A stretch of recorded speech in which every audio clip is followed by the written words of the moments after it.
Incoming message. It was the dawn of the third age of mankind. Groovy. Hi-ho.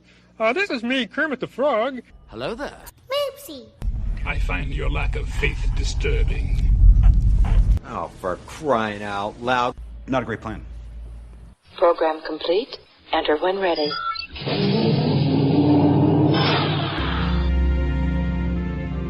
Let's see what's out there.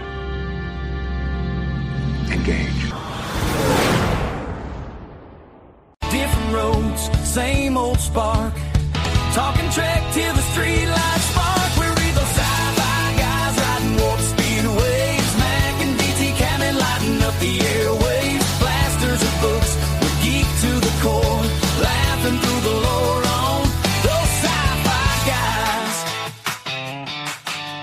And that is very true. We are Sci-Fi Guys, and this is that Sci-Fi Guys show. Just two working dudes, different lives, different jobs, and a whole lot of love for science fiction and the fun that comes with. We're your hosts. I am P.S. McKay. Fresh with some new hardware that I had to purchase because of a catastrophic computer crash. Just catastrophic. And I'm DT Calfman, and my backyard looks like Hoth. It's been an eventful weekend for everyone involved. We'll keep it short. Long story short, I went to bed with a functioning computer Friday night on my desk. Woke up and my computer was in the BIOS menu and would not boot into Windows at all. And I couldn't even repair the Windows at all. I know exactly what happened, guys. He had written "Go Canada" on fucking Luli not before he went to bed Friday night, and that's what happened. How dare you, sir? How dare you impugn my patriotism of all things, sir? I said good day. You want to know what the most ironic part is of the Team USA sweeping the Olympic gold medals in hockey, beating Canada, both men and women, is this weekend was also, I believe, the Hulu debut of the 5th season of Shoresy, which I watched, which was wonderful. Oh, no. But it was quite an interesting juxtaposition, but entertaining nonetheless. I'm sure it was. I'm sure. And I Listen, do say, Canada, we don't hate you, Canada. We do appreciate you, and we care for you. But we're glad we won. I mean, were you going to root for us? No, we weren't going to root for you. It is what it is. Just what it is. That's it. A friendly competition with our neighbors to the north. Cheers! Excellent series. And I'm sorry about your computer, bud. It was bad. I lost all the only things I catastrophically lost. Thank God, because I pack up a lot of stuff. This time it was harder because I had to pull stuff in from different things. But the only things I catastrophically lost were all the files I had that I was working on for my audiobook. And I'm like, God, maybe it was a good thing because that was with my old microphone and I have my new one now, which is better quality. You could hear the difference with this microphone. If you go back to older shows, I sound completely different because of the microphone. Me too. Back when I was using the headphones. Yeah. So I used this on my work computer this weekend. You did? Yeah, because we had to have snow meetings all weekend long. Oh, wonderful. There's no schedule for pickups on the weekends, are there? We're not getting into that piece, dude. Okay. Never mind. I got you. All right. So, yeah. So anyway, I got a brand new computer, was able to get most of my stuff back. Everything's pretty much up and running. And I had flashbacks to 2016 when this happened to me before. And I was doing the entire podcast. It was bad. Like I was putting together my episode and all done. Yeah. I can't remember what I was doing when my last computer died, but it was while I was deployed. So that was bad. You told that story because you had to go to get a crappy thing or something, right? Well, pickings were slim. So I was on a military base in a foreign country, and we did have a small PX or post expo where you could go buy things, right? And they had a small electronics section, and I was able to purchase a computer, which is the same computer I'm using now. Right. I should probably look into upgrading before it happens. What happened to you? You're probably on borrowed time right now because we've been doing this show for almost 5 years. And my computer, which was a gaming computer, was 7 years old. So almost to the day that I purchased it, that I purchased it. So I feel you. I should probably get looking. Set aside work bonus money and go to it. Anyway, yeah, man. I was talking to Dave, and he was asking me. Sorry, we're on a little bit of a weird lag here. Sorry. Last thing about it, and I appreciate your sentiment. Thank you. I lamented to Dave over the weekend while I was restoring everything because I was like, the first thing that went through my head is we have this big crossover coming up, and I'm like, I gotta get this going. Like, right, I gotta get it up and running. And he's like, "Oh, did you get a Mac?" I'm like, no. He's like, "Do you?" Yes, but no. He's like, "Well, why didn't you get a Mac? Because Macs don't crash." And I'm like, "Granted." And then he proceeded to every excuse I gave him as to why I got a PC gaming computer, he proceeded to shut down the systematic fashion. And I'm like, well, damn it, I guess I'm gonna have to get a Mac next time. So you missed a golden opportunity. You should have said, "I am Mac." I am Mac. Well, Shane, in their latest pod, they were talking about my unfortunate fate. Shane said Mac needs a Mac. So, yeah. And there it is. Imagine if you were PC McKay, what would they would say? Oh, shit. That'd be interesting. No. What would be my middle name? Charles? I don't know. To make that happen. Personal computer? It would be computer. Personal computer. That's what it would be. There Hello, it is. computer. Hello, computer. Use the mouse. Hello, computer. Dude, you're bordering on Russian now. I don't know what Hello, computer. Yeah. We are looking for nuclear vessels. Where could we find the nuclear vessels? I don't know. Maybe somewhere in Alameda. That's what I said, in Alameda. Where is Alameda? Oh, Star Trek 4. We didn't review that one, did we? We talked about it. But you know what we are reviewing today? Oh, yeah. Hold on. I'm not prepared because this is the first time we're recording with my new machine. So, by the way, your picture is much cleaner. It's much cleaner? Yeah. You would hope so. It's the same camera I've been using. I guess it's just like the processor or something. Sure. And yes, a Knight of the Seven Kingdoms. Okay. We're going to be reviewing the whole season. Now, we saw the first episode of the pilot. DT, you were like, Mac, you got to watch this. We got to do this. I'm like, I don't know, man. And you were right. I thoroughly enjoyed the first episode. It wasn't the same kind of Game of Thrones universe that I was nervous about, which thank goodness. There were still elements of Game of Thrones in it, though. Targaryens are still assholes. Some. Yeah. Not all. As we quickly learned, there are quite a few good Targaryens in this. So but I gotta say, this is storytelling done right, man. It is. And they've said about 90% of this show is true to Martin's, original dialogue and everything.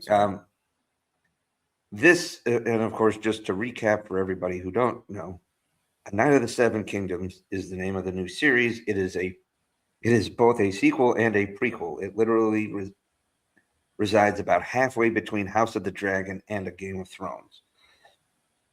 It follows a hedge knight, which is basically an unlanded journeyman knight. But this is based on a series of novellas, which are each like about 120 to 150 pages.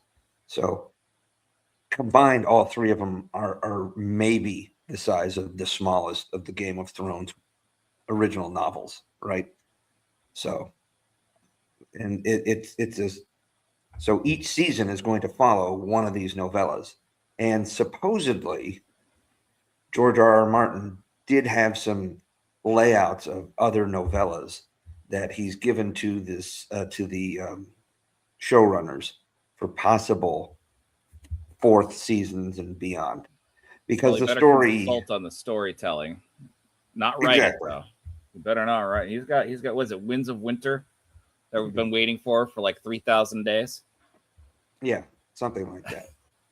But this is a very accurate to the story telling. Okay. Each episode is a little over a half an hour, and there's only 6 episodes.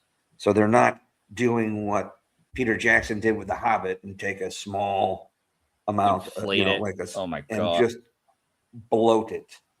Okay. That was a studio mandate, by the way. That wasn't Peter Jackson's. Peter Jackson didn't even want to do it, but I just want to make it clear. And I remember the original idea was 2 movies, which I think that you was could have made it. work. We both take a swig at the same time. That was good. Yeah, dead air. Good pod. Anyway. Good pod, everybody. Anyway, it was just really, this really seemed to nail all the beats, right? And you have a story that is not so grandiose as the stories of House of the Dragon and of A Game of Thrones, right? At this point this is the least magic in the Game of Thrones universe. The dragons are all gone. There's next to yes, but in the Game of Thrones universe, there's a decline in magic in the world. Game of Thrones sees an awakening of magic again.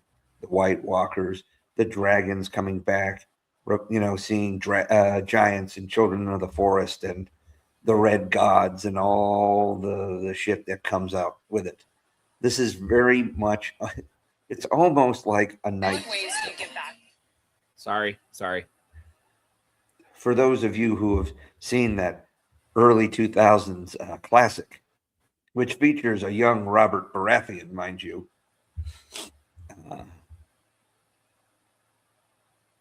Wait, the Treebeard? Original king. In A Knight's Tale. Oh, A Knight's Tale. I'm sorry, I missed that. Yes, that's what I'm saying. It's like A Knight's Tale. Disruptive in the podcast. My apologies. Great movie, by the way. Yeah, fun movie. And there's some similarities to this and A Knight's Tale, which, again, fun. And his buddy there, the big guy, eventually became the king who recruits Ned Stark in Game of Thrones. Mark Addy is Robert Baratheon, the king, in the first season of Game of Thrones. So a little connection there. Anyway, A Night of the Seven Kingdoms is going to follow the 3 novellas. The first novella was called A Hedge Knight, or The Hedge Knight. We've already talked about The Hedge Knight, and all season 1 this season follows the novella A Hedge Knight.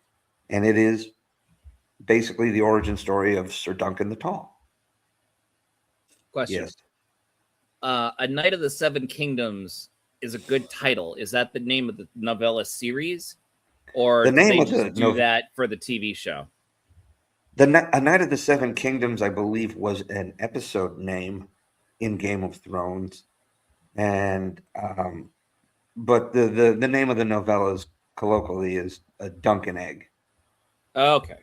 The Tales of Dunk and Egg. So there was a Game of Thrones episode of the same title, A Night of the Seven Kingdoms, the second episode of the 8th season, and that is where Brienne gets knighted, and this is before the episode before the Battle of Winterfell. But yes, they talk about in that episode, they kind of talk about what it is to be a knight. Any knight can make a knight, not just a king. Women can't be knights. So yes, they can. And Jaime does the, knighting ceremony. I charge you to be brave. I charge you to, protect the innocent, all of that. Arise, Sir Brienne of Tarth, a knight of the Seven Kingdoms. And it's just such a great title, right? Oh, yeah. Just sounds so cool. And so it's the perfect title to kind of tie together this series, which is going to follow 3 novellas.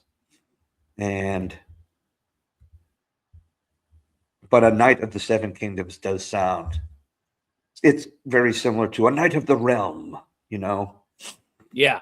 In our, in our own history, or at least, English history and stuff.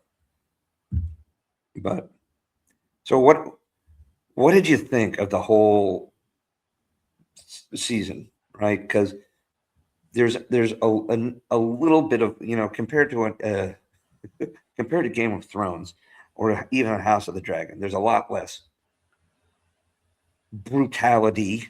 There's some. Yeah. There's There a is lot some, of and it gratuitous can't be violence. ignored. Yeah. I'm glad they didn't shy away from what was necessary to show.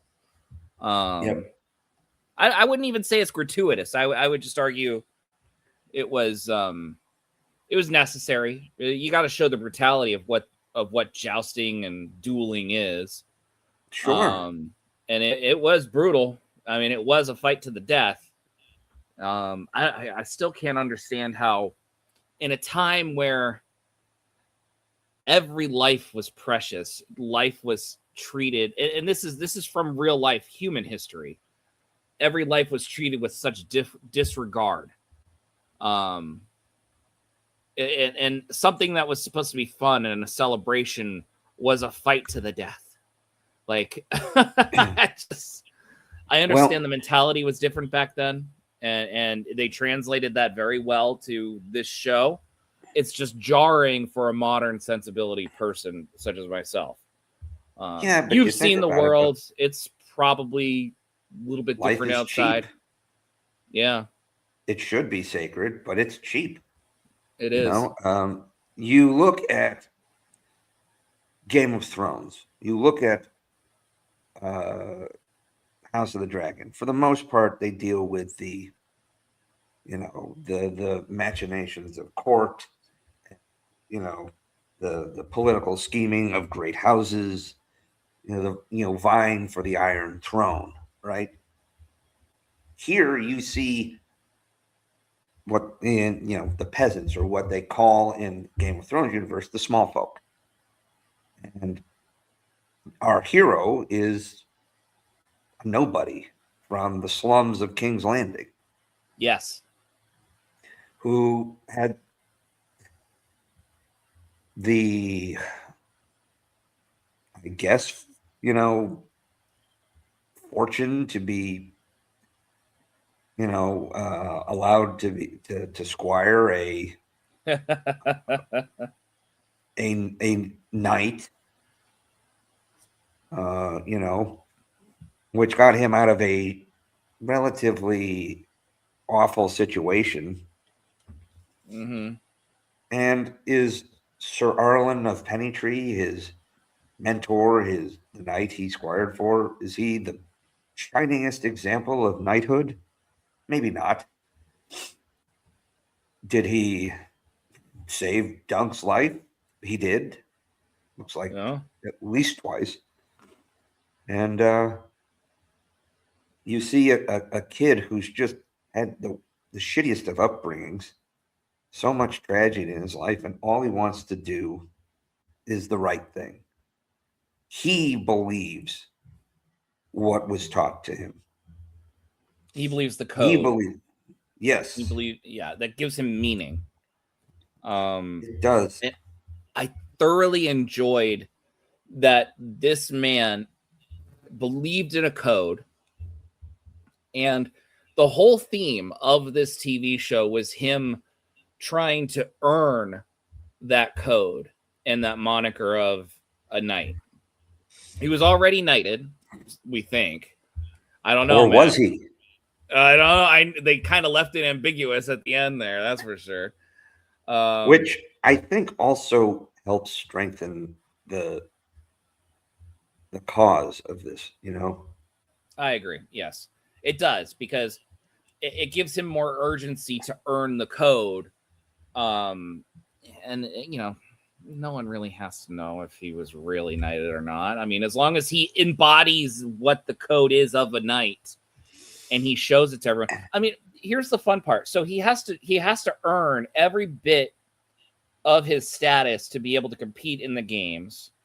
And his everyone found him, almost everyone found him completely endearing because of his genuine earnestness and his absolute no. I mean, he was noble. Like, he was a noble person. He didn't come from nobility, but he had a noble soul. And I really liked earnest. That. He was earnest. There was no guile with him. He just wanted to do what was right. The right thing at the right time. Right. And he believed in the ideals of knighthood, even when so many anointed knights and lords and even princes took it for granted at best. Yes. I really enjoyed seeing this character be someone I wanted to root for, who wasn't torn. He wasn't what do we call it? Conflicted? When you tear something down, you disseminate it, and then it wasn't deconstructed. He was we saw him grow. And he was the exact same kind of character you want to root for, because he had a goal in mind. He's an underdog. He had a belief. Yes, underdog. Absolutely. Everyone loves a good underdog. We don't see that very much anymore. You see people oppressed, but you know, when they already have the powers that they do, but they're oppressed by someone else. This guy, he wasn't oppressed. He just needed to earn it, and I loved it. You know, anyone could be that person. Anyone can be that person, and it was great. And it's also funny too, because some of the people who he comes across, like these people who have clearly lost sight of what it means to be a knight or a lord, right? You know, they're caught up in some hedonism. They're drunk. They're, you know, with, you know, loose women, whatever. And when he approaches some of these people just to vouch for his mentor, so he can then say, I was his squire, he died, he knighted me, I'm here to participate in the list. Without any proof of that, he had to find people who would vouch for him. And that was like the first 2 episodes, trying to find somebody to vouch for him. And he finally, ironically enough, the person who vouches for him is the highest ranking person there, Prince Baelor Targaryen. Yeah, it's him. It's him, right? It is him. Yeah, that's He's Baelor, the hand of the king. The hand of the king. Yeah. So he's the basically second most powerful person in the realm. He's also the heir to the Iron Throne. He is of the Targaryens. He's the only one that anybody actually has any sort of, aside, you know, outside of maybe the king. He's Daeron the Good, of course. So, but this is the only guy that even the small folk like, because at this point, there's been 2 Targaryen civil wars in the last 70-ish years. Okay, you have the Dance of the Dragons, which takes place, I don't know, 70, 80-ish years before this series, but 12 years before this series, and you see the They aftermath reference of that, this. They reference that in this, yeah. the Blackfire Rebellion, which was Aegon the Fourth or Aegon the Unworthy, whored around, got a lot of women pregnant, and then on his deathbed, legitimized them all, gave his legendary sword, the sword of Aegon the Conqueror, Blackfire, to his first bastard, Daemon Blackfire, who set up his own house. And then there was the Aegon the Unworthy opted to not squash the rumors that his sister wife had cheated, and his own son's paternity might be in question. So there were people who felt that Daemon Blackfire had a stronger claim to the throne than his son Daeron. And where is this all demonstrated? What books are these demonstrated in? This is referenced in many novels of the original trilogy, but definitively, it will come out if they ever finish Fire and Blood, which is the duology of the history of the Targaryen family, which would then also include this timeline. And it's talked about in other source material, like A World of Ice and Fire, which is the big coffee table book, and referenced in many other adjacent materials. But officially, this rebellion before 12 years before this rebel house of this branch of the Targaryen lines, the Blackfire, tried to overthrow the throne, and several houses joined, not the great houses, but people who wanted to grow. It was basically an underling rebellion, so to speak, was crushed by the royalists. But again, the Targaryens, without dragons, they're at kind of their low right now, where a lot of people don't like the Targaryens. The small folk are tired of being ground into meat between warring factions, or being pressed into service, or forced into servitude, or conscripted and everything. So these are the things that you kind of hear Dunk kind of intimate, that the concerns that these great lords have are not the concerns that the people have. They just want to find a way to eat and survive, right? And they don't generally give a shit about who's sitting on the Iron Throne as much as the lords and company would want you to think. So it's just kind of crazy. You have a bunch of surly and arrogant princes of the realm and the Targaryens are well known for, incest to extend their line. Yep. Until you reach like Baelor Breakspear, for instance. He actually did not have a Targaryen mother, which is interesting, legitimately. Which is why he's not powder blonde. Right. Even though his brother is. Yeah. The younger guy, right? No, the older guy. Sorry. He is. No, you don't see the king. Maekar, his brother, is blonde and the angry one. It's a lot of names. His angry brother, the one who's dropping the F-bomb all the time. The older one, though, right? No. Yeah, Egg's dad. Baelor is the older. That's why he's the heir to the Iron Throne. I gotcha. Sorry, I'm sorry. It's hard to. You're right. There's a lot of names. These lineages and stuff. It's tough, man. It's tough. It's not like I wasn't paying attention. Sure. I sequestered myself to watch these episodes. So good news. Better than watch. You could finish the whole series by the time you finish 2-3 episodes of Game of Thrones or House of the Dragon. Yeah. So good. Exactly. But it's interesting, right? So the second most important person in the realm, so to speak, is the one who actually vouches for Arlen of Pennytree And since he's been vouched for, hence Duck is now vouched for, which is ironic. And you have his brother going, how the hell do you know the name of some hedge knight from like 15 years ago? I study all of my opponents, so I know how to fight them, learn their weaknesses. And it's like, all these minor lords, knights and whatnot that Dunk's appealing to. He's like, Sir Alan served your father. He fought beside you guys at the Battle of the Red Grass Field, all these things. And everybody's like, fuck off. I don't know you. I don't know him. Yeah. It's true. But And then Dunk finds himself. This man. Yep.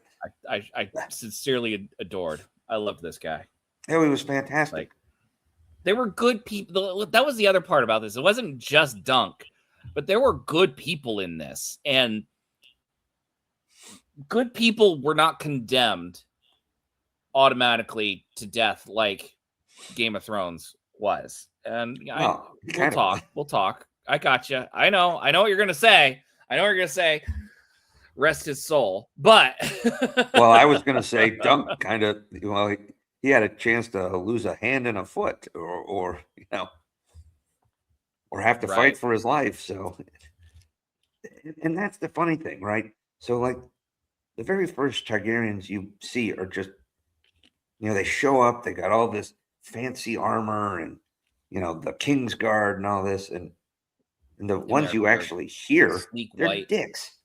Yeah. Yeah. And like, there we go. Arion Exhibit Bright A. Yeah. This guy's not even close to the line of succession, technically. No. But he definitely treats it like he is. Oh my God, yes.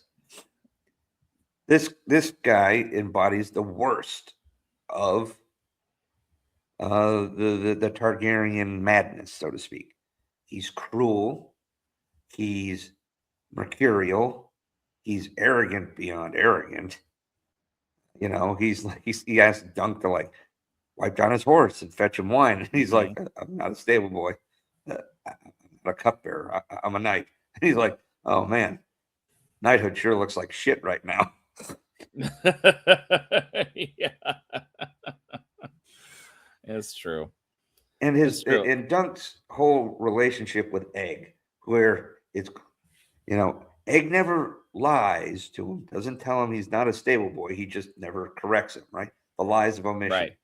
And the funny thing is, this kid's a prince of the realm. Now, he is the fourth son of a fourth son, which means he should have no shot in any way, shape, or form of getting to the Iron Throne.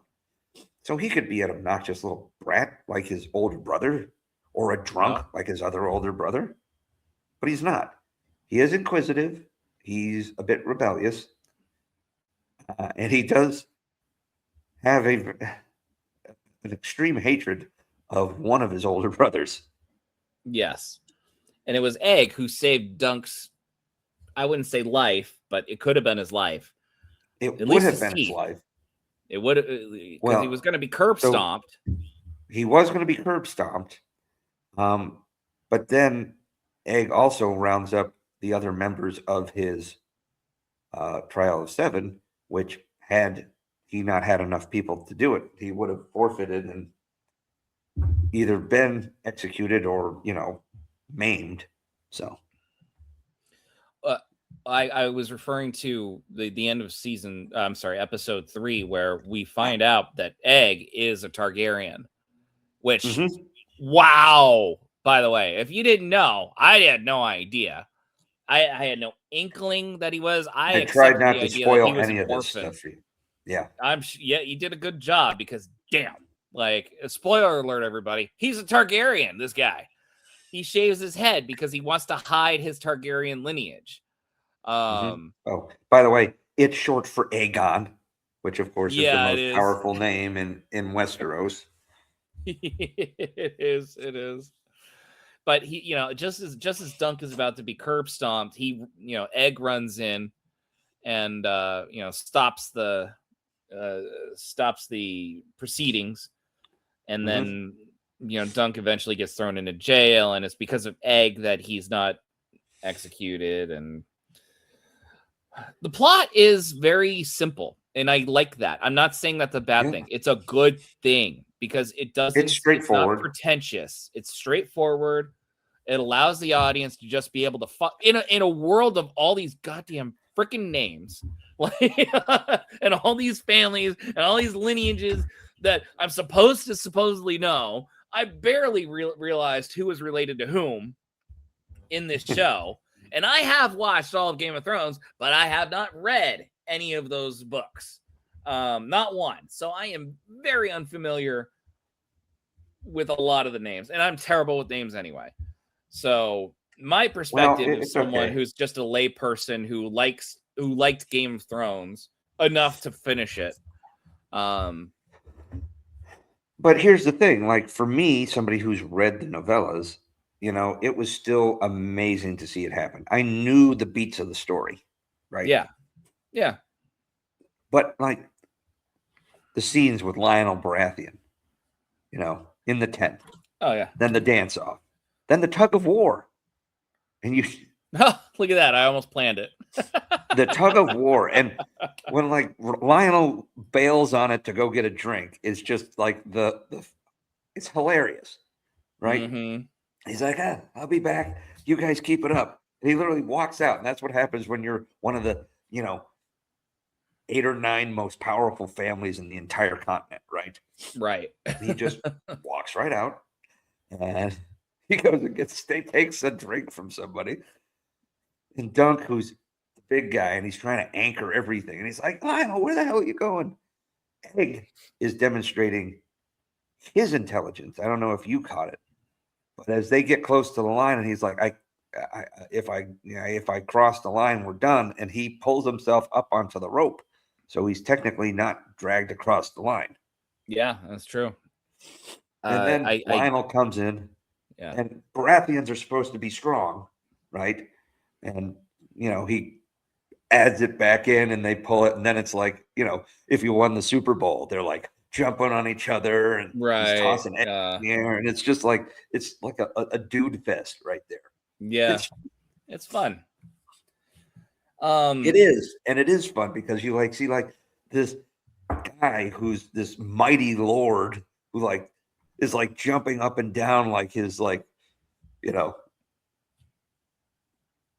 newfound chum from the other side of the tracks, so to speak. Yes. And that's what he likes about Dunk. If you watch, what he likes about Dunk is you see him in these, is that Dunk will be Lionel Baratheon. Deferential. Yeah.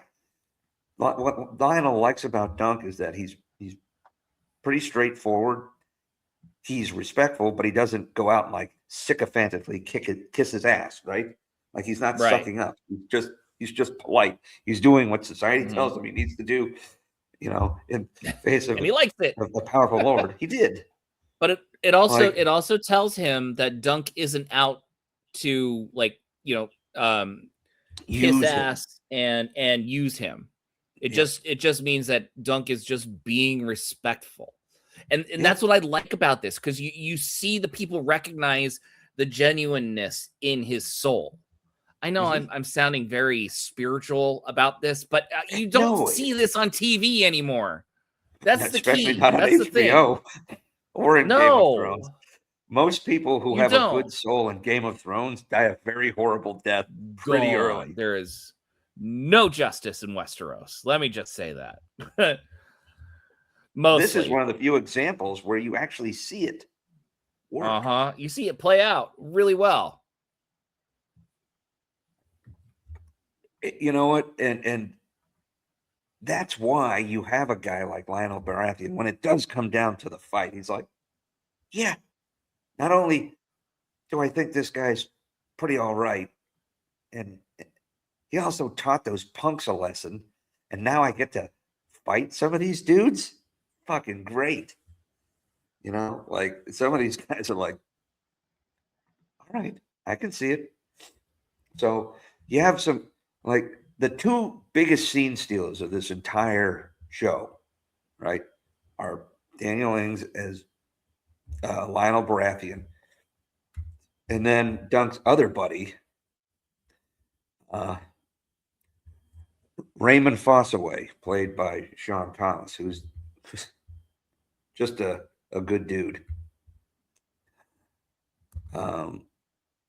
Another DC, guy cut your who's camera. I'm having trouble hearing you. I did cut my camera. How we doing?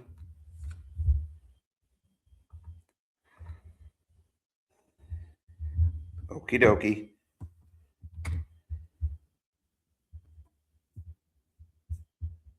You there? Hello?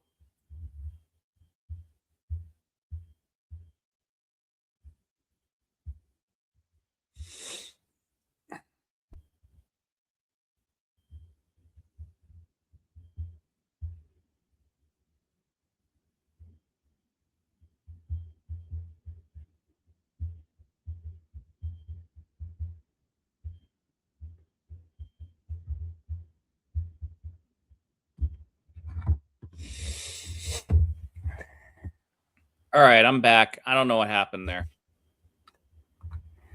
It's all good. It's all good. As I was saying, That's some of the most interesting Keep people, talking. like the secondary characters, right? You know, you have the interesting thing is like some of the people who actually, you know, and folks, Dunk achieves his wish of being able to participate in this tournament, right? He gets, you know, the Prince Baelor vouches for Sir Arlen, so he gets a chance to, as his former squire and supposedly knighted, participate in the roles, right? Dunk's has seen this puppet show from this pretty girl from Dorne who tells a story of slaying a dragon, which, you know, the story is actually in the books. The story is actually a story that predates the Targaryen arrival in Westeros, but the dragon is the house of is the symbol of House Targaryen, and some people don't really like the idea. You know, some people might think that the killing of a dragon might be seen as a seditious act. You know, even in a puppet act. And Dorne famously resisted Targaryens more than any other region of Westeros. So the interesting thing boils down that our, you know, Dunk kind of makes eyes at this pretty puppeteer who seems to find it kind of interesting. He needs a new symbol painted on his shield. She offers to paint it for him. You can tell he's kind of smitten. And then, boom. Okay. You know, he's Back. Sorry. No, apologies. Dunk's hanging out with his buddy Raymond, who's the squire to his douchebag cousin. You know, they're drinking, and then Egg comes running in because his older brother, Arian, goes apeshit and starts attacking the puppeteers and everything. And Egg runs to find Dunk, and Dunk shows up and he sees Arian break this poor girl's finger. Oh, And the heartbreaking. That was a reminder. This Right. is still Game of Thrones, by the way. Yep. And so something snaps in Dunk. He's like, not only are you being a dick, but you're also being a dick to somebody I kind of have a crush on. But you're also it's about you being a huge dick. So he goes and he just beats, and he just like whoops this kid's ass. And, you know, the guards start jumping on him and he's like fighting back. And the prince is like, yeah, you really fucked up, bro, because you're gonna throw your life away for some peasant. You loosened one of my teeth, so I'm gonna knock out all yours, and they are getting ready to curb stomp, which is a horrible. Right? If you've never seen American History X, it's awful. Yeah. Ooh, that's how I got Yep. introduced to that aspect of everything. Yep. But that's when Egg hollers again. He's very good at yelling. And yeah, he's very good. and he trained the horse that way. He did. And the more you see Egg, the more you like him. He's a kid who's definitely, you can tell he's smart. you can start to see signs that he's educated because he knows way more than somebody who's probably a decade older than him. He seems very learned. His grammar is way more than a stable boy would have. You know, there's all these hints that you start seeing throughout. You know, even leading up to this moment when Egg basically says, "If you don't let him go, I'm telling my father." Yes. And Arian's like, "What the you little brat?" And she's like, "You're a Targaryen." He's like, "Fuck you, brother." Is basically what he says. Mm-hmm. Because he asked him whether Yeah. you shaved your hair. He's like, "I didn't want to look like you." It's like, oh shit. Right. So then Yeah. and that's kind of where that ends. But the next episode, of course, begins where Dunk's in a dungeon. He kind of barks at Egg when Egg comes to see him about not being truthful with him. And then, you know, Dunk has to go talk to Baelor, and he's like, "Come on, dude. You know, like you laid your hands on a prince of the realm. Like, there's nothing we can really do." And he's like, "I just did what anybody else would do. He was hurting, you know, he was hurting people for no reason." And you know, he's like, "You would do it." He's like, "Well, yeah, I could do it. I'm the fucking hand of the king. Of course I could do it." But he's like, doesn't every knight take a vow and the same vow? And you can see these things are hitting home with Baelor, right? Yeah. And that pays off, right? So you see the he basically determination in says, his eyes here when he's literally in his lowest point. "Yep." And Well, you know, Baelor kind of convinces him to, you know, demand trial by combat. Otherwise, he's going to lose like a hand and a foot at minimum, right? So he does, but Arian's such a dink that he's like, "Well, yeah, I deny that challenge." and even his dad is like, "You can't fucking deny that challenge." Yeah, He's like, I love "No, that. Yeah. He's like, I'm "No, like, I want a wow. trial by 7." Another good Targaryen that understands what bullshit is. My thoughts on Micah is that he's not one of the mad Targaryens. He's just kind of sick of everybody's bullshit. So he's got 3 sons who he just can't do anything with, and his 4th son, which I may spoil something for you, but his 4th son, who you don't see here, actually has a huge role to play in the future. Okay, that's fine. That's fine. So, but he's just, this guy just feels like he's always at the end of his rope. He's the younger brother of the guy everybody likes. You know, even though these two both were, you know, big heroes during the rebellion, you know, fighting the rebellion, you know, but he's kind of like, well, I'm the bottom of the food chain and all of my kids are assholes. So he's just kind of done with shit, right? So he's just always what have you pissed done off. with your life?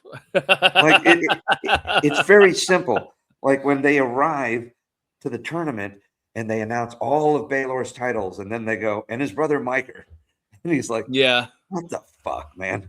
You could at least go Prince Micah, you know, Prince of the Realm sort of shit." Nope. And his brother. So Yeah. Arian is such an arrogant prick that he feels that he can demand one of the rarest events in Westerosi history, the trial by 7, which is, it has to do with the faith of the 7, the Andal gods, you know, all this, basically kind of what is what helped form, you know, the principles of their chivalric code, their knighthood, because right, you hear, you know, they talk about the mother, the warrior, the father. There's 7 gods, or 7 part of the one in the faith of the 7, and you know that's why there's also 7 Kingsguards. There's 7. 7's a big number in this culture, right? So trial by 7, because it'll let the gods decide, right? 7 champions on each side to fight, right? So Right. he demands The gods would favor whoever wins, and if yes, he supposedly. couldn't get the 7 people to join him, then the gods are on the other side's favor, right? Things like that. And the funny thing is too is this is when his dad is like, "Come here, you little shit." Yes, he's like, basically he calls him out. He kind of like calls him out. It's like, are you so much as a punk ass that you can't fight your own fight? You have to make a huge fucking spectacle out of it. That's basically what it was. So again, Liker is done with everybody's shit. I do also want to point out they didn't have to do this because what's this guy's name? Arian.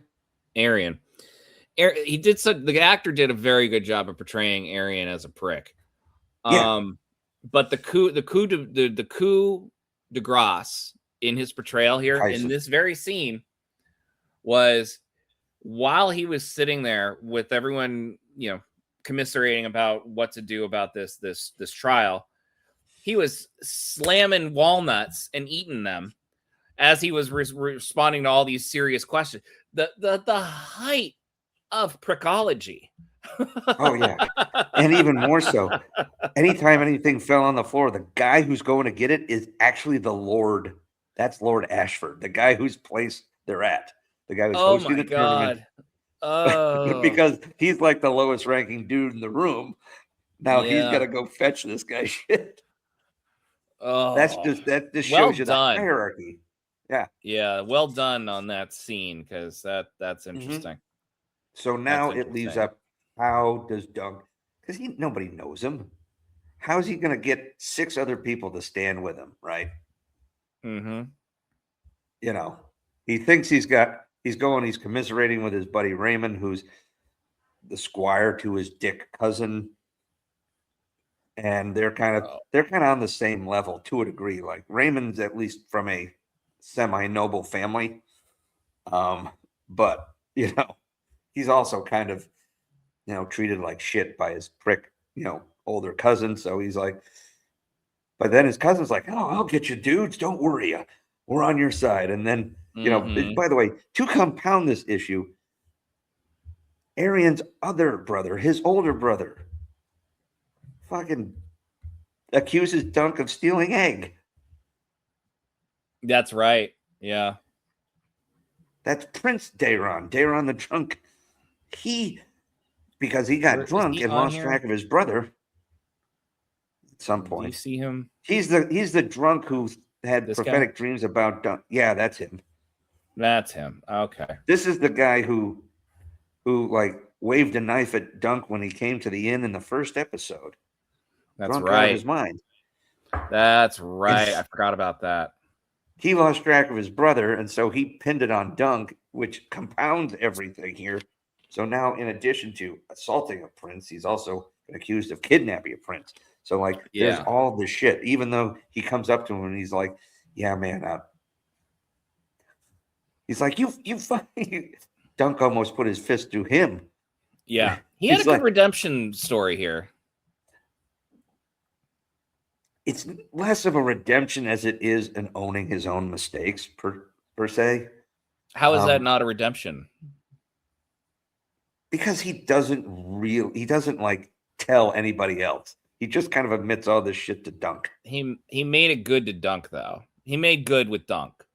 Like that's a redemption. Yes, he's still on the journey, but that's the beginning of the redemption journey. Yeah. So he showed his true colors when he stood by Dunk in this battle. He didn't stand by Dunk. He wasn't one of the fighters? He was, for his douche brother and his dad. But he went to Dunk and he said, "I'll take the dive. Just make it look like you hit me hard, but don't hit me too hard." He did kind of say he was going to take a dive. He's like, "I'm going to be useless in this fight anyway." Yeah, just make it look like he did something to me, but not too hard, please. Mm-hmm. And that he didn't want Dunk to die. No, he didn't. But the funny thing is, as you start building to the trial of Seven, right? This big climactic fight, right? The people who's back Dunk the most, at least at the beginning, are you've got a prostitute who kind of sees him for who he is. You've got the the downtrodden squire of an oppressive older cousin who her the redhead on the right there. Yeah. She kind Which of I got starts to questions see about that her later, but I think you know why. But I do have questions. There's no question. The answer was staring you at the face right there in that picture. And this poor guy over here. I love this guy though. This is like a ride or die dude. Yeah, right? but Dunk's he is sitting here so going, pissed. And that there was a rare occasion at the end of this episode where Dunk actually knew what was up over somebody else. Right, that's the key, right? That was the thing. So, for the But he wasn't uninitiated, that redheaded lady of the night, he fell in love with her, but he didn't know that she was a lady of the night, right? Yeah, doesn't appear to be. She helped him out of his armor when he was all banged up after the trial. And they fell in love. right. And she says she's now with child. But clearly she was if she was with child with anybody, Christ. it was probably that first dude who she in that previous picture with her. Lord Dondarrion. Oh my god. The guy who kept giving Dunk the stiff arm while shit-faced in the first 2 episodes. So history is so gross. And I know this isn't history, but it is. It's so gross. It's so gross. Yuck. But Dunk thinks that this guy's cousin is going to come through for him, right? He doesn't. He betrays him. Oh, he just goes to the Targaryen side. Yeah. Yeah, because they promised him a lordship. And so he loses it. However, Egg goes around and starts running down people who, have maybe a beef with his brother. Like two of the knights, the Humphreys, Harding and Beesbury. One was the guy who got crippled by Arion in the earlier in the joust when Arion killed the horse. That's right. He had that's right. He had a broken leg. And as long as he stayed on the horse, he was going to be fine. That's whatever. Stefan Fossaway is a real douchebag. That's Daron, the drunkard. And then you see Kingsguard and then Aaron and Mike are down there. Yeah, there's all sorts of wonderful things there going on. Hilarious, right? And it's just so phenomenal to see when you get into the fight, right? And by the way, one of the best scenes, and it's also heartbreaking for those of you who've read the books, when Dunk is trying to make his case to get one more dude on the team, right? Because Stefan bailed on him, right?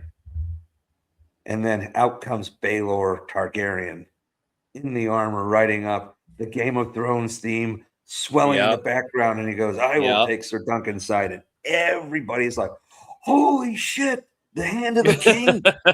And then he's like, and his brother and nephews and the Kingsguard are on the other side. What the fuck? It was people went nuts. Yeah, that was good. That was a good moment. Oh my God, like Baelor because he saw an injustice, and he was affected by that speech that Dunk gave about the nobility of the knight and the first duty of what a knight is supposed to be. Yeah, and it's funny too because you get some interesting characters who join Dunk's side, right? So you've got a guy who's got a grudge against Arion because he got crippled. Plus that guy's brother-in-law, who's like, family first, bitch. We're riding and dying. You get Lionel Baratheon, who's like, oh, you mean I get to whack on a Kingsguard? Great, let's do this. So he's just in it for the bloodlust. He also seems to have a bit of an affinity for Dunk, but he also wants a chance to fight Targaryens legally without having a rebellion. And then the crazy one-eyed knight who Egg encounters earlier. And there's forming this ragtag band of people to fight the Targaryens. poor Dunk, but like the one-eyed knight there, what was his name? Riesling, was just really kind of fascinating, Sir Robin Riesling, the Mad Knight, and he's like if the princes, if the royal family goes against the gods and the the nobilities of knighthood, then I'm going against the royal family. So you get some people who are kind of standing up for justice, so to speak, right? Upholding the spirit of what it means to be a knight and be noble in this shitty Seven Kingdoms. And you get Raymond, who's like, knight me, I'll take my cousin's place, and I'll fight, because that's bullshit what he did to you. And that's a ride or die kind of guy right there. That's a friend, right? He's like, I am so angry about the dishonor that my family has shown. I will fight for you. And this is where you get another time where you're wondering, oh, is Dunk not really a knight? Because it's like, I don't really know the words. And he gets literally saved by the horn or whatever when he has to go out and talk to the crowd.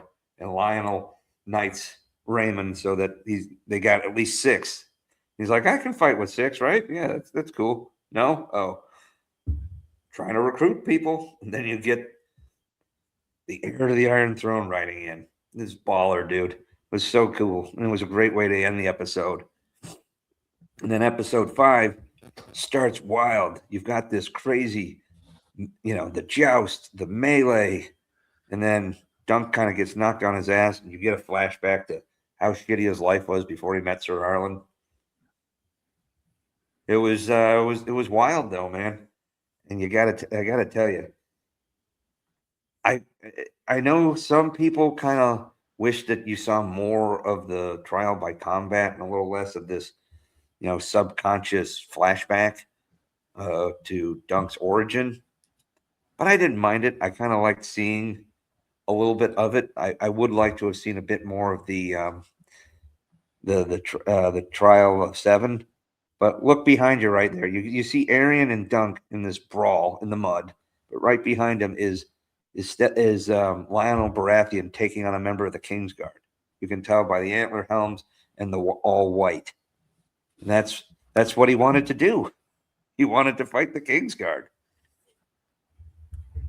That was so wild. It's been you build up to this massive moment, and then you just watch Dunk, and you can kind of see that he's outclassed in skill, in armor. He actually has good armor. One of my another favorite character is the armorer Steely Pate, who kind of understands that Dunk's just a dude, who's trying to do the right thing. He kind of gives him a break on some quality armor, and he even calls out. He's like, "Yeah, I don't do fancy shit. What I give you is quality. It's simple, but it's quality. It'll protect you." And Steely Pate's armor helped save Dunk's life. But he's also like one of these guys who's behind Dunk, and he's like, you stood for us, the small folk. You remembered your knightly vows. He's another one. Like, the people who like really back Dunk are like, for the most part, like the people who are there for him.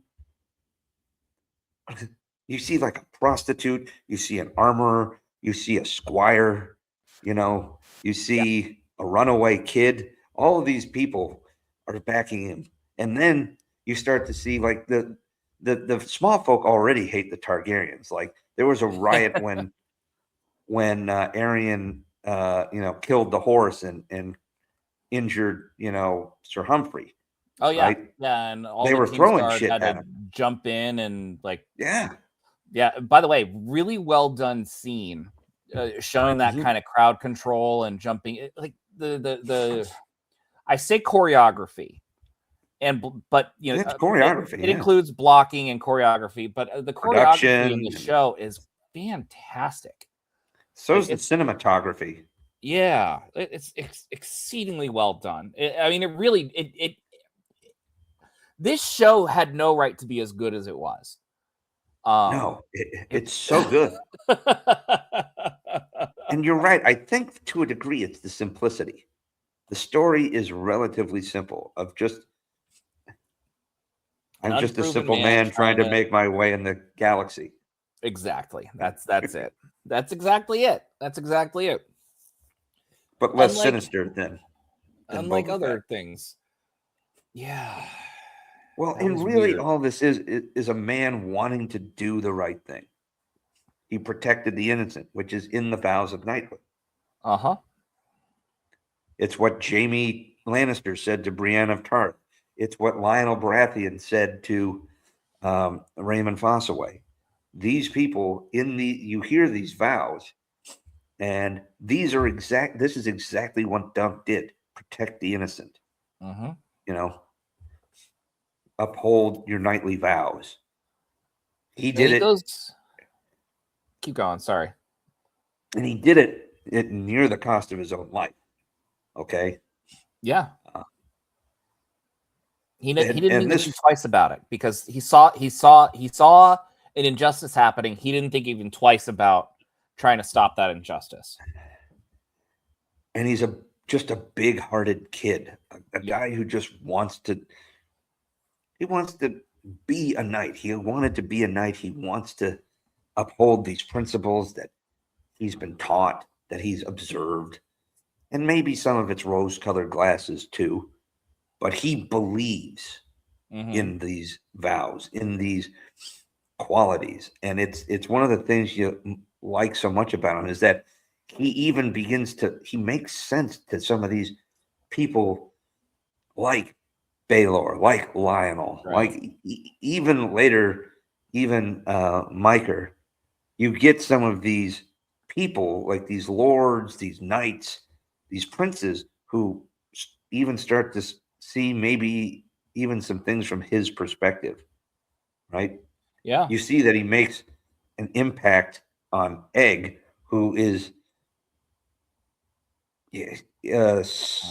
so enamored with this poor guy from nowhere, right?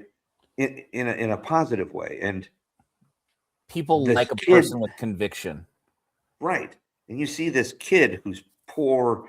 The only thing he has is maybe some scroungy ability, and this girl who he probably grew up with, another orphan who he has feelings for, but they're just trying to run away.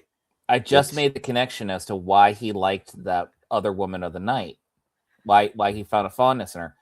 She resembled her. She resembled this young woman that he adored when he was growing up. I'm not so sure it was the woman of the night as more the puppeteer. Oh, was she not a woman of the night?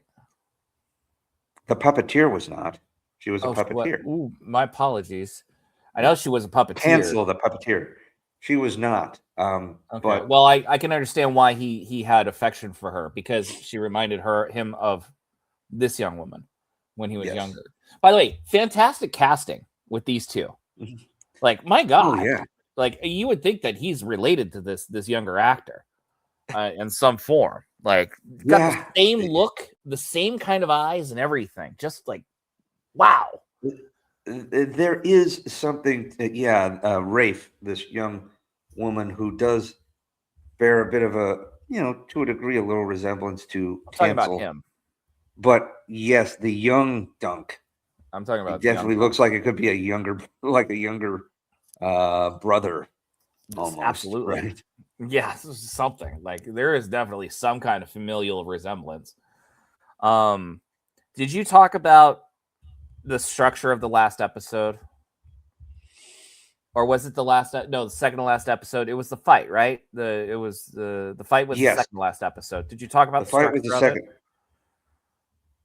I was just getting to it. How, for the most part, you really only see the fight between Dunk and Arian. Which that's mostly what you see. I'm okay with that, by the way. Again, number one, it simplified everything, and we were always from Dunk's point of view. We never really saw Well, everything was from his point of view, so we never actually saw an omni view of the story. It always followed him. No. You see So things in the background, like you see and you hear things in the background. You see, like I pointed out in one of the previous pictures, you see Lionel fighting a Kingsguard. At one point, Right. you see that when Arian's down and you hear Michael yelling, "My son," and then you see Lionel and Baylor get in and kind of get in his way. You see things, and like there's been several times where Dunk was getting like about to be maybe finished off by Arian earlier in the fight. You see like that's Raymond riding up and knocking him over, and somebody rolling by and knocking or and separating Dunk and Arian and giving Dunk a breather. yeah, And there's all of these moments that's very tangentially related. And this is a great picture of some really of good the one, right? you get the Mad Knight, Robin Reisling, you get Raymond Fossaway, by the way, who's not wearing armor. Yeah, you're right. And he went in, and there's Lionel, and then there's I think that's Baylor, and then Dunk, and so the two, the other two, the two Humphreys are probably on the other side of the Mad Knight here, but Yeah, you've got like you've got a guy who just got knighted with no real armor aside from leather protecting him. You've got a prince, you've got a high lord, and a collection of knights, against this array of, I think there's 3 King's Guards, 2 and 3 princes, and 1 turncoat douchebag. And yeah, that's the fight. And yeah, you'll occasionally see like how hard Raymond's going at his cousin in the background. You yeah, see, yeah. and you do see, again, it's kind of off to the side, but you do see the mace strike Baylor. Oh, you see, I wasn't even looking. I wasn't looking for it. You probably knew to look for it as an opportunity. I was just watching. I was trying to catch some glimpses of Yeah, because they pull enough focus to some stuff in the background where you're like, oh, yeah. They did something's going enough on to over show there. something else is happening too. Yeah. Yes. I want to.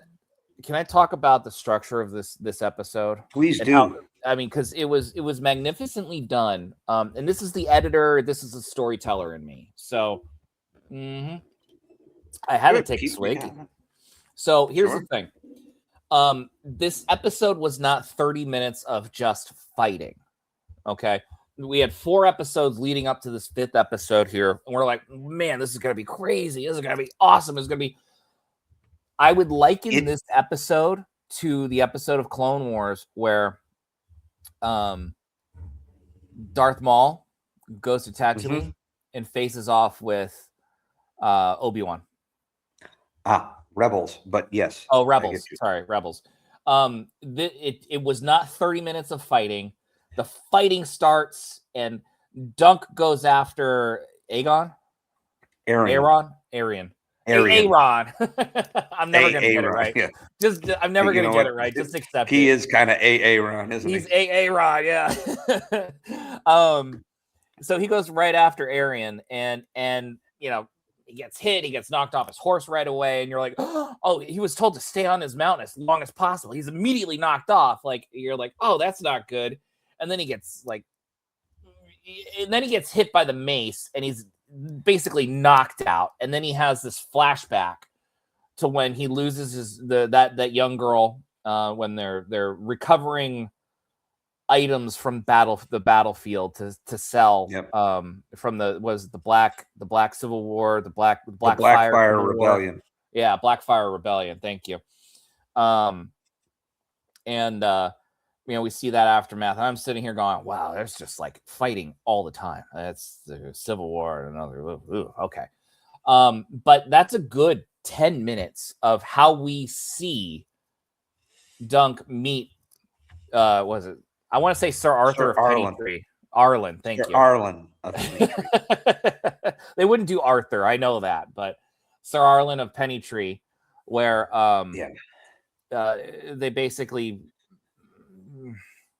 long and short of it,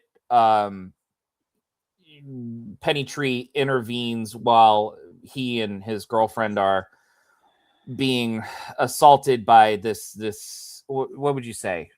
They're the This city noble watch. They're guy, the city watch. no, yeah, they're basically the law enforcement of King's Landing, but Okay. a lot of them are corrupt. Yeah, and he was definitely corrupt. And she didn't do the right thing in stealing his dagger as she walks away. And anyway, Yeah. he slices her throat and she dies in his arms. But while he's about to be attacked, while Dunk is about to be attacked by this guy, that's when Sir Pennytree comes out like, "Leave your hands off the boy." And he's 3 sheets to the wind, maybe 8 He's sheets. hammered. Like, He's hammered. I gotta say, if I was that hammered, I don't have that energy to be able to just fight like that. Like, I don't have the energy to lift a box. So there's a small detail that I want you to know, which may help you understand. So, and this is from the book, but you also see it, like when Dunk follows Sir Arlen to his camp. Yeah. The first one, before they leave King's Landing. Yeah. And there's a grave. Yeah, that was Dunk his squire. His squire, but it was also his nephew. Oh, okay. So he's not only drunk, but he's mourning. Grief. Right. He's in grief, rage. So he sees some young boy being attacked, and this sets off Sir Arlen. Okay. Which is one of the reasons why he kind of intervenes. I think it's not explicitly no, painted and it out doesn't there have in to this, be. And it doesn't but have to be. That's kind of where I would go with it. I like that. I really like that because you don't have to spell it out for the audience. The audience, if they're intelligent enough, or even if they're not intelligent enough, it doesn't take them out of the story. But the audience can take those moments, and I saw that. I saw that he was in a state of grief. Mm-hmm. And I liked that. But I liked the story of us seeing how he became a squire for Pennytree, and just dogged determination. And we go and he follows him and all these different camps, and Pennytree's like not paying him any mind really. Like he doesn't even. It doesn't even appear that he notices him. Yeah, I think he does. He just doesn't want Dunk to know. That's my thing. That was my impression, but you could be right. And then we see this flashback. He finally like welcomes Dunk, and then we get all the way up to the point where at the very beginning of this, right before this first episode of this series starts, where Pennytree is dying, and Dunk is like. Do we see that in this episode though, or do we see it in the? No, that's the last episode. Okay. So what you get is you get Sir Arlen giving him like a bag of either wine or water because he's sick because he drank pond water. Yeah, I noticed that too. I'm like, oh, he's gonna get sick. And he's telling him to get up, and that's what brings you back to the present. And Dunk kind of wakes from his unconsciousness in time to begin defending himself, although on his back foot against Arian. And it turns out Dunk is outclassed as far as, true traditional knightly combat, right? Sure.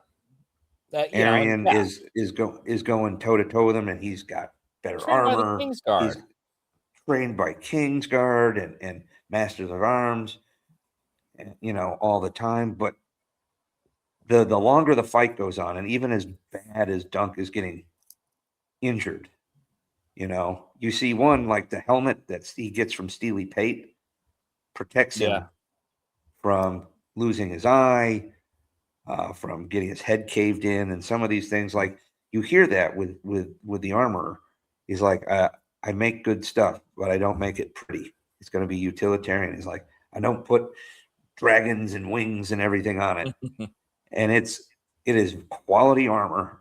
Yeah, that protects Dunk. And it gives him enough ability to withstand this punishment. And again, this is This is kind of, you get a little bit of that feel of Pedro Pascal, where he got a little cocky at times, and that's how he died in Game of With Thrones. the mountain. Yeah.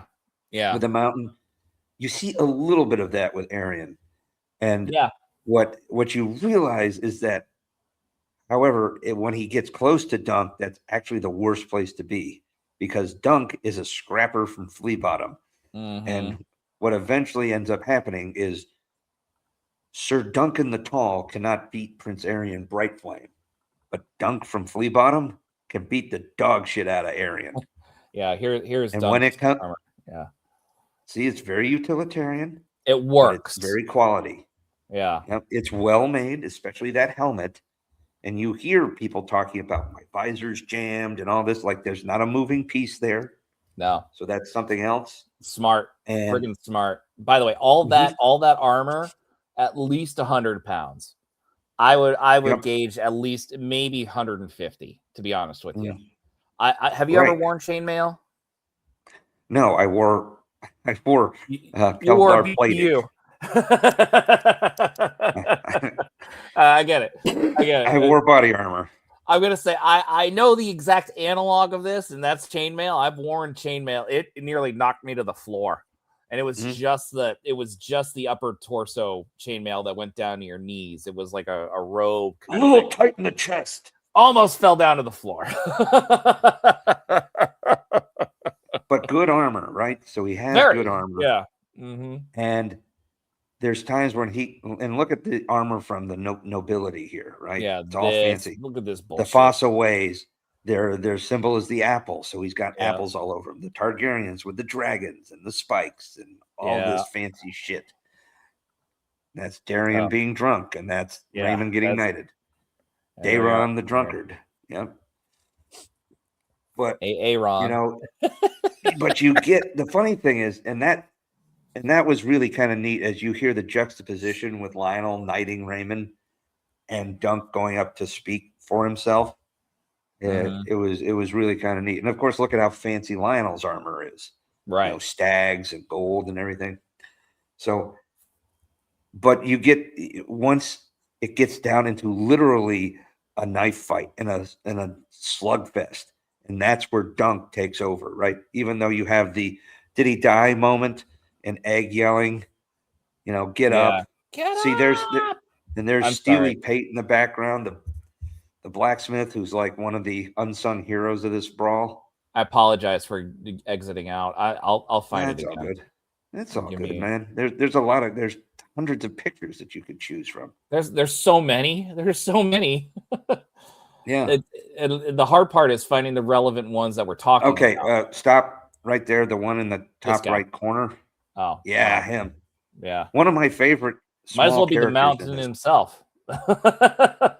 He's not. I mean, he's not as tall as Sir Dunk. No. When you see him standing side by side, but this is another loyal rider guy. He's the guy who gave Dunk the pump up speech the night before. He's like, it's like, people give a shit about you because you remembered your vows. Right. And that meant something. That means something to these common folk who don't have a champion. Dunk is their champion. And it starts to look like that. Like, the lords and the ladies aren't really cheering for him, but the small folk are, when they see him get back up and then they see him start taking it to Arion. And then Dunk could have finished the prince off. But when Arion yells yield, or he whispers yield, so Dunk could have finished his ass off. Well, and Dunk waits for him to. I think Dunk waits for him to say yield. Well, he's like, "Do you yield?" And he's like, "Yes, I yield." But he whispers it, so like people don't hear it, and that's when Dunk hauls his ass up. Which, by the way, Dunk, say it. Dunk took a lance to the abdomen. He took a knife to the eye. Took a mace off the head. He's been poked and whacked and stabbed in multiple spots. And he's got this big brute, like, you know, hard life kind of strength, and just pulls this dude up and basically carries him practically over to the reviewing stand and is like, "Say it." Yeah. You almost need Sam Kinison to yell it. Say it. Say it. Say it. There's a. Here we go. Right here. There we go. Oh yeah, he's dragging him by the leg He's too. dragging him by the leg to. Which, by the way, you got to admit, you see this guy who's like a nobody, and he's dragging a prince of the realm by the leg after literally just mollywopping him in the face for the last 3 minutes straight, right? Mm-hmm. And that definitely has got to put some fear of God into some of these nobles, like a little bit, just a little bit. And then you get some people up there starting to like cheer him on a little, and then he wins his challenge, right? When Arian yields, the challenge is over. The fight's supposed to stop, and he is declared basically innocent of all charges, right? And by the way, I really want to say this. This was my point about the structure of the episode, because at the very beginning of the episode, he gets knocked the freak out, and for 10 minutes we live this, maybe 15, we live this flashback, and then he comes back, and everything's in slow motion and muffled because that's what he's hearing. And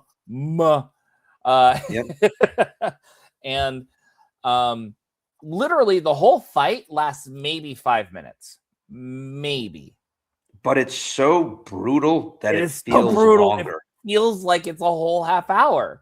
I was just I completely agree. It feels like it was a whole half hour. It was that brutal and that in your face, and you get these close moments where then all of a sudden, like, oh shit, is Dunk gonna get like stabbed in the face? And then here comes somebody riding and like smacks him smacks Arian in the back of the head. You see this tangential, the rest of the fight is going on around. And then, once this is over, you cut to like basically the locker room scene where like Dunk is just in rough shape and he's being kind of carried over by. This is a good shot of that. Yeah, I know. That's when he gets back up. Oh my God. Like, and the makeup in this is very well done. They also don't shy away of the healing. Very well done. These little things I look at and I see it. I'm like, this is good. It was excellent production quality. Yeah. And then you get, and there's multiple things, parts of this season this is going to be my new. Are you sure about that, Clark? This guy had great facial expressions. I'm gonna save this one, that's for sure. We're gonna take it. Yep. This guy was great. It was great. Fantastic. I love this guy.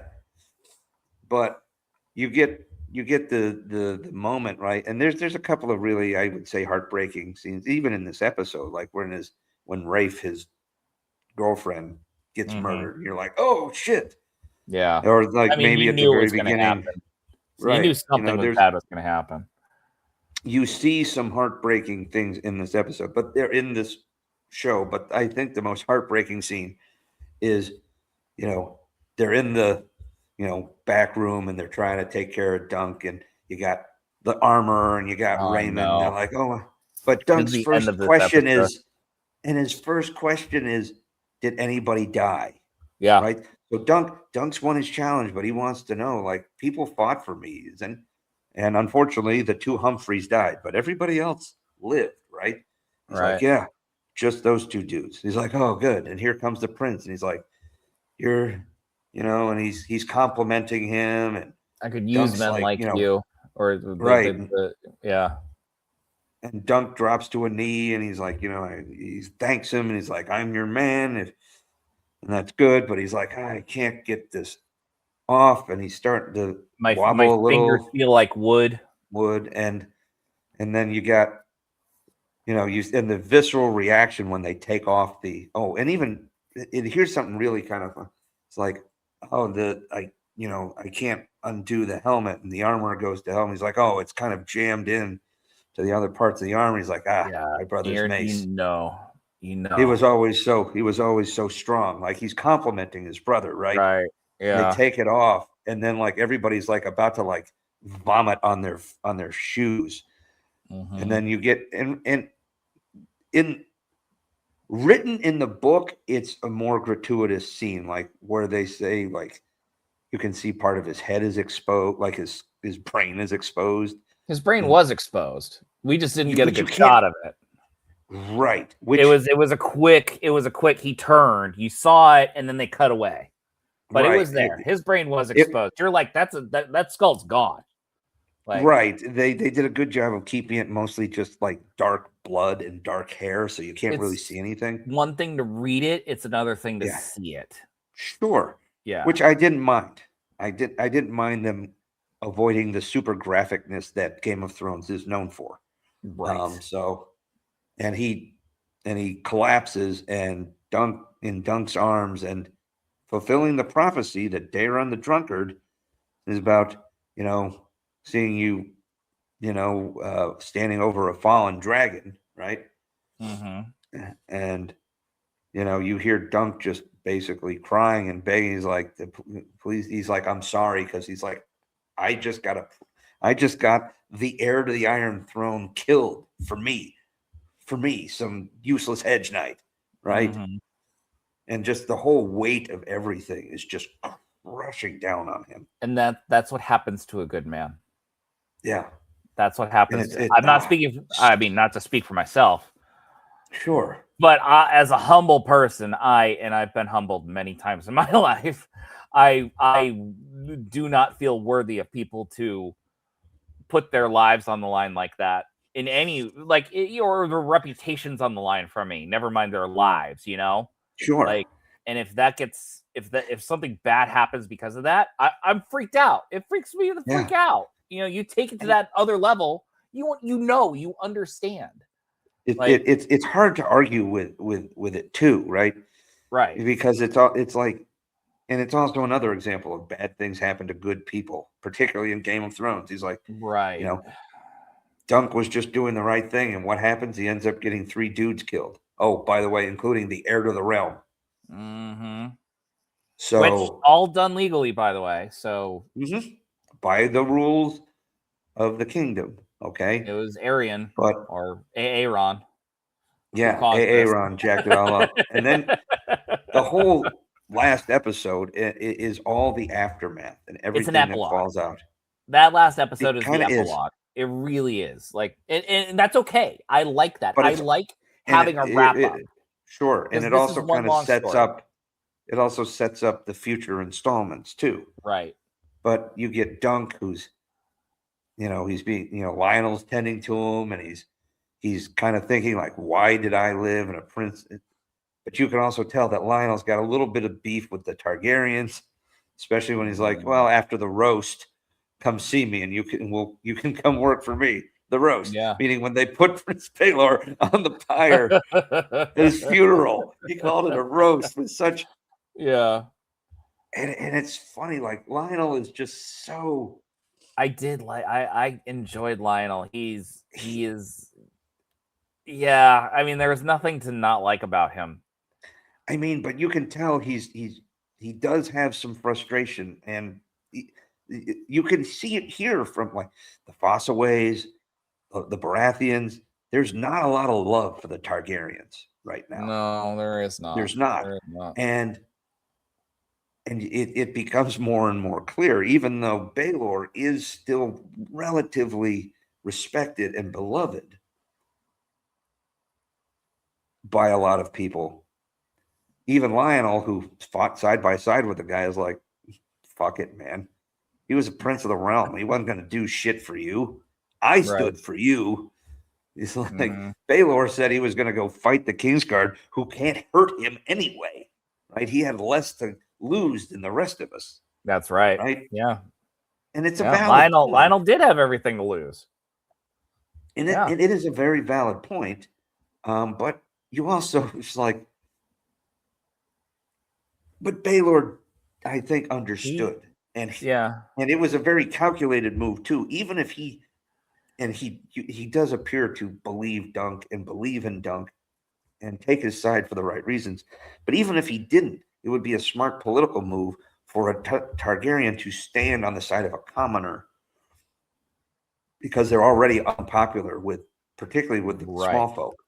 Right. And so you're seeing, the hand of the king is fighting for this no name against his own family. it could have been seen as a purely political movie, although from what you see from Baylor, that's not really him. Mm-hmm.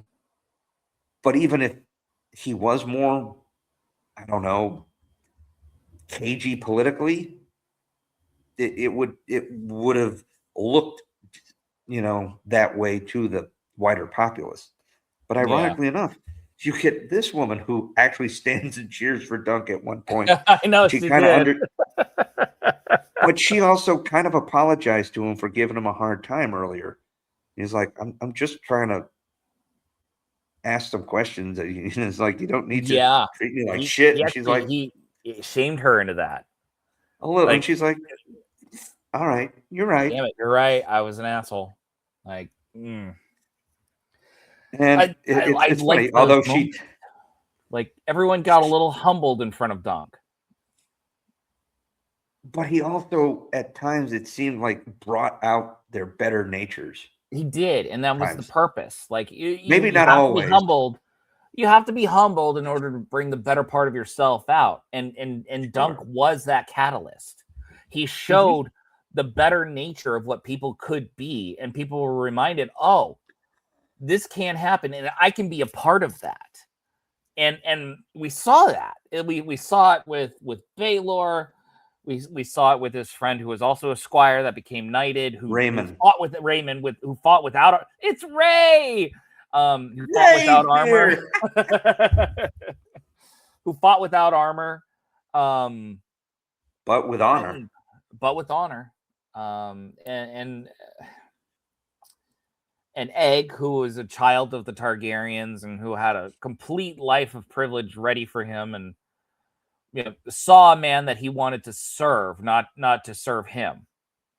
You see these things, and it's a simple tale, and it ends. We got to wrap it up real fast. It ends ultimately with Dunk being offered some of the highest levels of servitude as a knight with the Targaryens, and what's his name? The brother, the older Mykar wants Egg to squire with Dunk, but Dunk doesn't want to be in the servitude of the Targaryens, and he's like, I'm done with I think I've had enough with princes. He says that, and by the way, not in an insulting way, like in a very respectful way that Mykar can't argue with it. Like, and he might be just as happy to be rid of Dunk as well too. So it's like plausible. Okay, man, plausible. No problem. I don't want to deal with your shit either. Plausible. But he does kind of get humbled a little himself by Egg and by Daeron and even by Raymond. It all kind of brings some things up where he goes back and he's like, I will take Egg, but I'll do it my way. He needs to be out on the road. He needs to learn. And of course, Mykar's like, fuck you. He's like my last son. It's like, yeah. He's got a drunkard. He's got a cruel that he sends off to to Karth. It's like, to the Free Cities. The Free Cities. That's Pentos, Bravos. It's like where Game of Thrones started for Daenerys. Those areas. Yeah. So, but maybe that'll humble him, and that's the whole theme, like to be humbled and to earn it, right? Mm-hmm. So, just so you know, Aegon is the fourth of Mykar's son, right? You only meet 3 of them. He has another older brother who is known. His name is Aemon. I knew an Aemon. Mm-hmm. Aemon Targaryen. Am I supposed to know Aemon Targaryen, though? He might be better known as Maester Aemon of the Night's Watch. Oh, the old man. The old man who cried when he said, and they came for the Mad King, but they didn't stop. They killed the children and the women. Yep. And they that was him. When Jon Snow asked, who are you? He goes, my father was Mykar. My brother Aegon became king after I had refused Remember the that. throne. But yeah, that's a good. That's a good. So, folks, there's This is way too spoilers here, but I Eamon does not appear in the novellas, so I don't know if he'll ever show up in the TV show. But If they're smart, no. If they're smart, they will stick as close to these novellas as long as possible. unless Because George R.R. Martin, allows them to play with a fourth season, I because mean, there has been reports that he's consulted on a possible fourth season, which is which fine. is based on unpublished notes he had for further novellas. Which is fine as long as they stay true to what the novellas have that are already written. Sure. Because So you can tell that this was not written by television people. This was adapted from other work, which was done by a good writer. Yeah. Because it was television adapted writers well are too. shit right now, and it was Mhm. they basically rode the coattails of George R.R. Martin here. This was so. Sorry, you were saying I stepped on you. My mistake. I really didn't have much more to point out, but I will say, the way they wrapped it up, like it was open ended. Dunk goes on his own, and then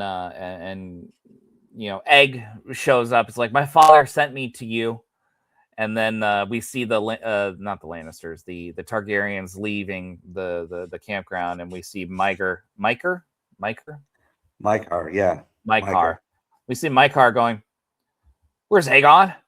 Where the is Aegon?" That was good. And then I love that last scene. He's like, "Oh, I'm a knight of the 7 kingdoms." He's like, "No, you're not. You're a knight of the 9 kingdoms because there's 9." He's like, "No, there aren't." And they just he lists them all, and Dunk's like, "What the? It's 9. What?" He didn't say that, but like you see it on his face, and then title card, a knight of the 9 kingdoms, like which was brilliant and a good humorous thing. Which this show did very well. Yeah, they had good humor. It didn't take even if it was humor that sat in the moment. It was humor that fit the story. It was humor that fit the actual time period and the language, right? Well, there was also moments that were light in this show, like the dance contest, like the tug of war, people sitting and drinking, right? And then you also have the gallows humor, the dark humor, like Lionel calling Baylor's funeral the roast. Okay. Right. You get those moments of like, oh shit, he said that kind of things. So the humor was well placed, it was well used, but in general, this is, when you consider it, it's just a lighter series than the others. This has no grand, it doesn't look like these world-ending events. It was very microcosm. But what you see is like this particular event, it does have significant impact on the fate of the 7 kingdoms. Yeah, it does. It absolutely does. But it was a very small street level story. Right. It's a little bit of the ripple effect, but they do it so well. You have likable characters, you have hateable characters, but they're done well, right? Overall, this has been one of the most enjoyable TV shows, period, I've watched in the last couple of years. I was excited because I liked the novellas. I enjoyed some of the humor from the novellas, the stories, and I thought they did a really good job with it. I enjoyed watching it. I was excited to tune in. I was bummed when the episodes ended, and I was bummed when the season ended because they did it well enough that they left you wanting more. Whereas then you're like, oh man, this dragged. And, it's like, oh, okay, it's good. But like when things drag, even if it's good, you're like, oh, this is good. And then you're like, okay, you're a little less hungry for it. But agreed. This, I'm excited. And they've confirmed that the next season will be next year. oh, hey, look at that. A streaming show that actually comes back the next year. Oh, look at that. How nice. Yeah. Yeah. To be released in 2027 based on the novella The Sworn Sword, which is another very good novella. All three of them are quite good, and they're each different than the other. But I look. What would you give this as a grade? A+, all the way through. Definitely. A+. Who is your favorite character? Dunk. All right, we exclude Dunk. Let's exclude Dunk on this one. Dunk and Egg are the stars, so we can exclude them. All right, let's exclude them for the second because they were both fantastic, right? You just love them. Yeah. I will go particularly for guys who have very limited acting experience. Yeah, I'll go with Baylor. Both of them. I really like Baylor. It was a toss-up between Lionel and Baylor, and I'm gonna have to go Baylor because the humble hand of the king, a wise ruler, one who makes good decisions, measured decisions. They're not impulsive and stuff, and they can see through the crap that people present to them and stuff. I admire wisdom, that. True wisdom. Yes. It was very I admire wisdom. And Me too. I will say he's my favorite character after Dunk and Egg. God, the funny thing is, like, there were so many characters I really grew to like in these 6 half-an-hour episodes. I really liked Raymond Fossaway. He was just kind of like Dunk's buddy. He had, he was kind of like him a little to a degree. He was a little downtrodden, kind of, picked on by his cousin. And what did he do when he saw not only an injustice, but also his family name being dragged through the mud by a douchey relative? He's like, no, I am going to stand. I'm going to keep our family's vow. I am going to be here for that. And he did. And he stood by him. Sure, he got swindled by a prostitute at the end, but he was just a likable kid. Yeah, I liked Steely Pate, the armorer, who was great. In many ways was just kind of like a conscience. A penny. He was a conscience. Yeah, exactly. Small little things like that, or moments where he's like, you remembered your vows. That's why people are supporting you. Or but it was those. It was Lionel Baratheon is definitely like the most fun character of the entire show. There's no one even close. There were some great small characters, but it was just hard to beat this. I don't know. You might want to call him an agent of chaos. Yeah, chaotic good. I think we described that of him when we described the pilot. So I mean, scene stealer throughout, no matter what, everything. Smart ass, drunken ramblings, shirtless dancing, whatever. He didn't give two shits. And it was absolutely perfect. Yeah. No, agreed. A+ across the board. I'm excited for season 2. The novella, A Sworn Sword, is a very another entertaining one. It's a different type of story, but be interesting. I look forward to that, and I was left very pleased with this. I was excited for us to do this episode so much. I wore a hat that almost has like a heraldic shield a sigil on it. Almost a sigil on there too. Yeah. Yeah, like should be on a shield, I want a family sigil myself, but I can't make one. I have to have one earned. I mean, I'm pretty sure. Don't you freaking your family clan probably has one. No, those are fake. Those aren't real. Most of them aren't real. There were only a few Irish families that actually had sigils and crests and stuff. But all the ones that are out there that they describe all the family clans. No, that wasn't true. Well, I've got O'Brien's and O'Neill's, two of the older ones who do Well, have yeah, true heraldry in them. when you descend from King O'Brien, King Brian Baru of O'Brien, Right. you're going to have a sigil. So, Mhm. but us plebes and peons, no, we were busy looking for potatoes. And that was before potatoes. Potatoes weren't even introduced until the 1500s. I'm talking about the 900s. We were still looking for potatoes, and we didn't even know they existed. So, well, my friend, I will tell you, it was this was a joy to watch this show. It was a joy to do this episode tonight. So I am glad that you enjoyed it as well, my friend. Care to take us out? I am. On that note, until the next time, we're going to be with the Sci-Fi guys, so be sure to have fun and tune in. Until the next time, you guys keep dreaming. We'll keep working. So long, everybody. I'm P.S. McKay. And I'm DT Cavman, and up here on the high ground, we still maintain the honor and vows of knighthood. A little rock and roll.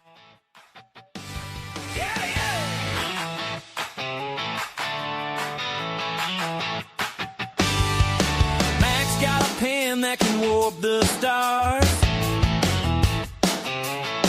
DT's got stories from cavalry scars. One writes the worlds where the heroes fly, the other old tanks under desert sky. From sandbox forts to the final frontier, two kids with dreams and a six-pack of beer. Different roads, same old spark. Talking Trek till the streetlights spark. We read those sci-fi guys riding warp speed waves. Mack and DT Cameron lighting up the airwaves. Blasters or books, we're geek to the core. Laughing through the lore on those sci-fi guys.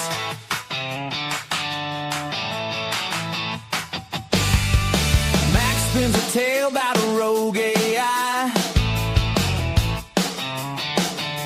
DT counters with, man, I drove that guy. From doom to doom, we argue the stakes while the coffee gets cold and the pizza box breaks. Childhood pals in a grown-up fight for the best damn death scene on a Friday night. Pixels or pages, we're never done. Two working stiffs chasing alien sun. We're in those sci-fi guys riding warp speed waves. Mack and DT Cameron lighting up the airwaves. Blasters or books, we're geek to the core. Laughing through the lore on those sci-fi guys. Yeah, yeah. Yeah, yeah, yeah, yeah. Well, yeah. No capes, no powers, just regular days. But we'll save the galaxy in our own ways. Mack's drafting novels in the dead of night. DT's got tank tracks, turns them into light. Together we're louder than a hyperdrive screen. Two regular dudes living the sci-fi dream. Yeah, yeah, we're with those sci-fi guys riding warp speed waves. Mack and DT Cameron lighting up the airwaves. From the sandbox to the stars, we'll never say die. Tune in, geek out, those sci-fi guys. Oh, yeah. Yeah, yeah, yeah, yeah. Next week, Blade Runners or Replicants. Bring the Bourbon Rider boys, gonna get real.